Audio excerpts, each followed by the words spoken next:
여러분 반갑습니다. 싱크퓨처스 퓨처 에전트 양성식입니다. 2020년 12월 18일 금요일 데일리 퓨처 마킹 시작하도록 하겠습니다. 오늘 제가 캐스팅한 뉴스는 매일경제신문의 한국성 꽉 막힌 원격 의료 네이버 일본서 서비스 시작 이런 기사입니다. 기사를 일단 살펴보기 전에 여러분 참고로 이런 그 뉴스 기사를 보실 때는 가능하면 이런 그 기사 속에서 뭐 전문가들이나 그리고 이제 기자들의 그 미래에 대한 전망, 그리고 미래에 대한 예측, 뭐 이런 의견, 이런 것들이 있거든요. 근데 이거는 이제 의견이니까 이제 참고만 사실 하셔야 되고, 왜냐면 미래는 아직 알 수 없기 때문에.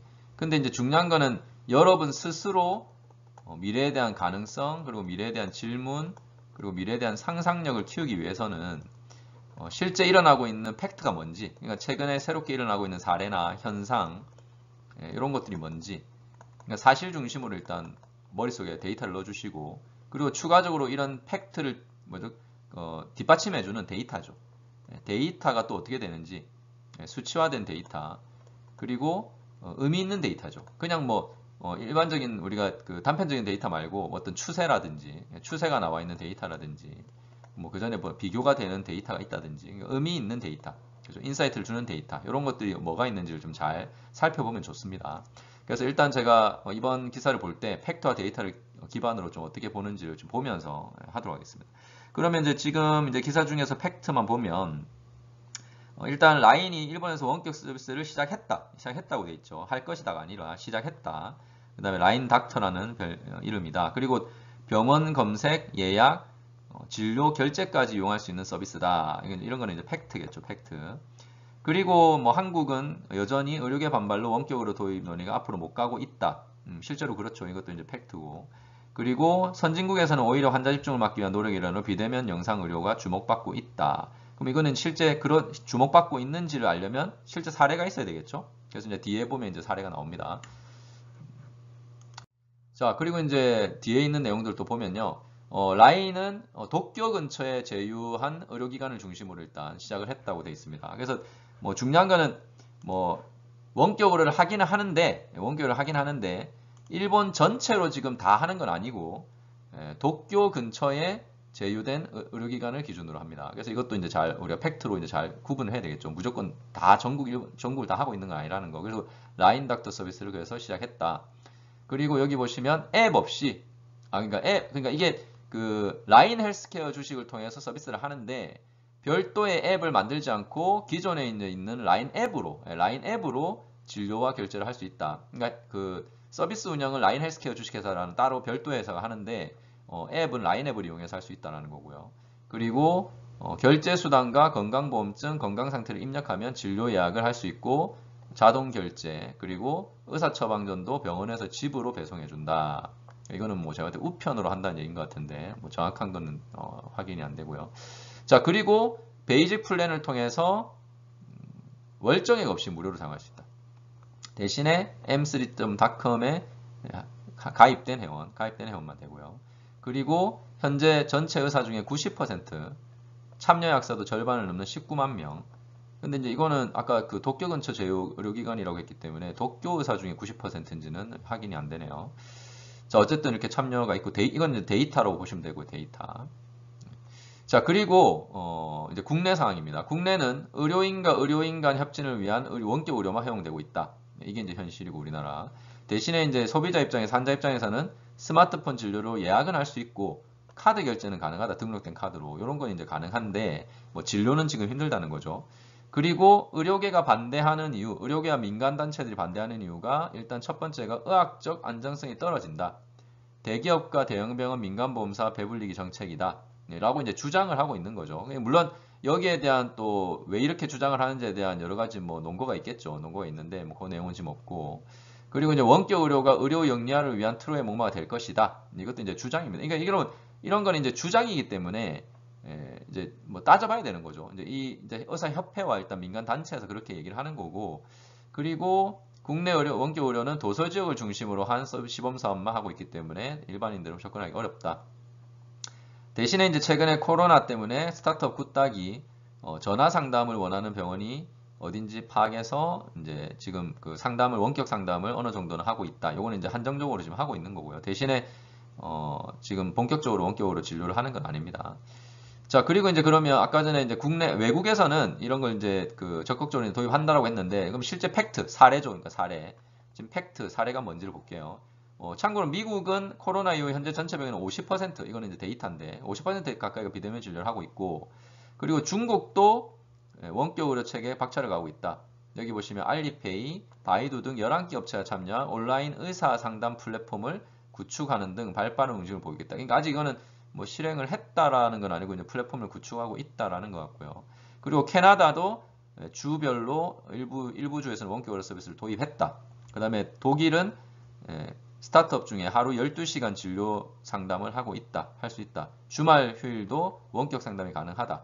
그 다음에 의료 공공성이 높은 영국도 코로나 이전에는 영상을 통한 원격의료가 1%에 불과했는데 상반기 원격 의료를 도입하는 의견이 크게 늘었다. 뭐 데이터는 없네요. 데이터는 없고 어쨌든 늘어났다라는 거고.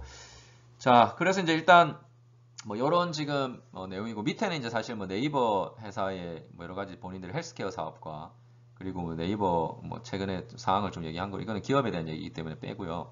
어쨌든 지금 팩트와 데이터를 봤을 때는 뭐 중요한 거는 원격 의료를 일단 가능하게 하고 있는 나라들은 늘어나고 있고, 그러니까 원격 의료가 지금 실제 늘어나는 거는 이제 팩트고. 그런데 이제 여기 보시면 의료계에서는 의학적 안전성이 떨어진다고 하는데, 그럼 뭐 선진국은 의학적 안전성이 떨어지는데 하는 건가? 라는 좀 의문이 좀 들고요. 그래서 이제 당연히 모든 질병을 원격으로 상담을 하는 건 아닐 거예요. 저는 사실은 이것도 충분히 우리가 뭐 안전성이 떨어지면은 안전성이 필요한 질병은 상담을 해보고, 만약에 의사가 직접 방문을 하도록 해야 되면 방문을 하고 처방을 해주면 되죠. 그러니까 처방전 안 내주면 되죠. 그래서 그거는 뭐 충분히 제가 이제 뭐 정책적으로 법적으로 규제를 하면 될 것 같고, 간단한 진료 같은 거, 예를 들면 여러분 뭐 고혈압이나 만성질환이죠. 그 다음에 저도 탈모가 있는데 이게 약만 타러 가거든요. 사실 이런 병들은 뭐 한번 진단을 하면 계속 이제 약만 꾸준히 먹는 병이 많기 때문에, 그러니까 약만 타러 가는 경우는 갈 이유가 없잖아요. 바쁜데. 그리고 코로나에 그것 때문에 갔다가 뭐 확진자만 나오면 안 좋잖아요. 그러면 이런 약을 타고 이런 것들은 간단한 질병은 의료 그냥 진료를 원격으로 하고 처방전 그냥 내주면 돼요. 처방전. 그게 저는 맞다고 보거든요. 안 그러면 이게 사회적 낭비죠. 가서 기다려야 되죠. 뭐 의사들도 뭐죠. 이런 간단한 것 때문에 더 큰 환자를 보는 것도 안 될 수도 있고, 시간적으로 한계가 올 수 있고. 그리고 특히 이제 코로나 때문에 앞으로 이제 코로나 이런 전염병이 또 오면 당연히 이제 문제가 되기 때문에 이제 이걸 좀 선별적으로 원격 진료가 가능한 건 해야 되겠죠. 자, 그리고 또 중요한 건 고령화입니다. 고령화. 고령화와 그다음에 1인 가구 증가. 그러니까 고령화와 1인 가구 증가, 1인 가구나 고령화가 증가하면 고령자들은 일단 이동이 힘들 수 있고, 그 다음에 1인 가구 중에서도 아프면 내가 혼자 이동하기 어렵기 때문에 뭐 긴급할 때는 원격으로 의료를 좀 할 수 있으면 좋죠. 그러니까 이게 지금 이런 지금 가구가 늘어나고 있기 때문에 좀 필요하고요. 그리고 지금 지방 인구가 줄어들면서 지방에 이제 이런 병원들이 사라지면 이제 우리가 지방에 있는 분들이 의료 서비스를 받기가 어려울 수가 있습니다. 인구가 줄어들면. 그러면 이제 또 멀리 가야 되는 경우가 생기기 때문에, 그래서 이제 지방 인구가 지금 줄어들고 전체 인구가 또 줄어들고 있는 상황도 봐야 되겠죠.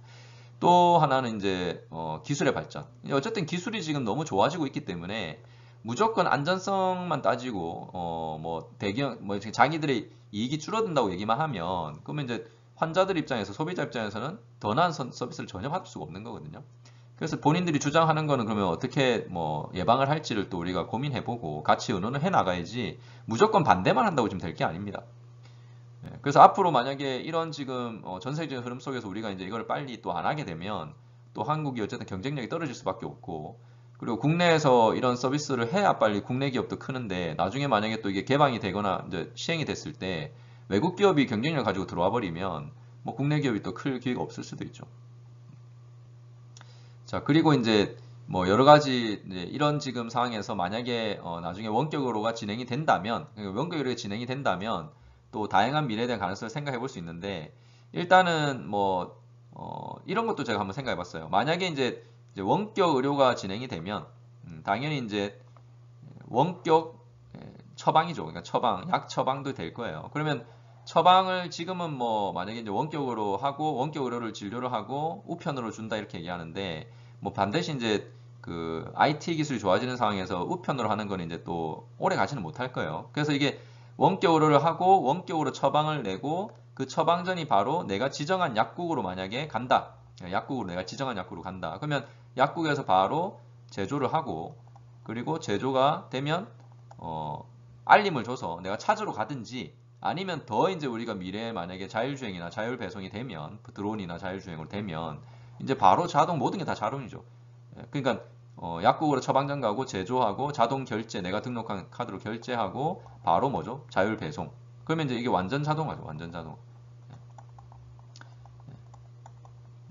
자, 이렇게 되면 이제 당연히 이제 소비자 입장에서 좋은데 이제 또 생각해봐야 될 문제는 이런 것도 있긴 해요. 그러니까 예를 들면 이렇게 되면은 우리가 이제 그 전국 곳곳에 지금 있는 소형화, 그러니까 작은 병원들이나 그리고 작은 약국들은 이제 조금 사실은 이제 경쟁력이 떨어질 수는 있겠죠. 왜냐하면 약국이 직접 사람들이 오지 않는다면 굳이 조그만 약국들이 많이 있을 필요는 없겠죠. 그러면 이제 약국이 점점 대형화되고 규모화될 가능성도 있습니다. 왜냐하면 이제 한 곳에서 그냥 자율배송으로 가버리면 그렇게 될 수가 있겠죠. 그래서 이런 것도 좀 약사 입장에서는 분명히 또 이제 고민되는 부분일 것 같긴 하고요. 그 다음에 병원들도 원격이 된다 그러면 뭐 사실 진짜 작은 병원들은 뭐 원격으로만 나는 하겠다라는 병원은 뭐 사실 재택으로 사업을 해도 되지 않을까 뭐 그렇게 될 수도 있지 않을까 생각이 드는데 뭐 이거는 이제 뭐 제 생각이고요. 그리고 아무래도 이제 그 원격이 되다 보면은 이제 환자들 입장에서는 조금 더 좋은 의사, 유명한 의사, 유명한 병원 뭐 이런 데를 좀 찾으려고 하는 그런 경향도 있을 거예요. 그래서 이런 거는 이제 우리가 법적으로 이제 어떻게 좀 하느냐가 또 문제일 것 같은데 예를 들면 간단한 질병이나 일상적인 질병은 뭐 인근 지역에서만 할 수 있도록 한다든지 뭐 그런 좀 규제를 한다든지 그래서 아니면 이제 뭐 그 반드시 원격 의료를 할 때는 그 이제 지역 병원을 이제 바탕으로 내가 주치의나 이런 걸 통해서 주치의를 통해서 질병 상담을 하고 의사의 판단에 따라서 뭐 상급 병원으로 원격 의료를 한다든지 뭐 이런 식으로 이제 시스템을 만들어 놓으면 되겠죠. 그래서 이런 이제 우리가 좋은 점, 환자 입장에서 좋은 점도 있지만 지금 어쨌든 의료계나 약사들이 걱정하는 부분도 있을 거기 때문에 이제 그런 것들을 어떻게 또 우리가 좀 해결할 수 있는지를 또 고민하고 그리고 모두가 어쨌든 상생을 할 수 있는 그런 이제 세상으로 가면 좋지 않을까 그렇게 생각해 봅니다. 근데 어쨌든 뭐 앞으로 좀 이런 원격 의료는 빨리 좀 도입이 돼서 혜택을 못 받는 분들이 그리고 이제 이런 원격 의료가 필요한 분들이 이걸 못해서 뭐 진료를 빨리 못해가지고 또 우리가 그 치료를 못해가지고 안 좋은 일이 생기지 않도록 그렇게 좀 같이 좀 서로 양보를 좀 했으면 좋겠습니다. 자, 오늘은 원격 의료에 대해서 18년 동안, 20년 동안, 거의 20년 동안 시범 삼아 하고 있는 우리나라 원격 의료에 대해서 잠깐 생각해 봤고요. 여러분도 스스로 한번 퓨처 마킹 해보시기 바라겠습니다. 고맙습니다.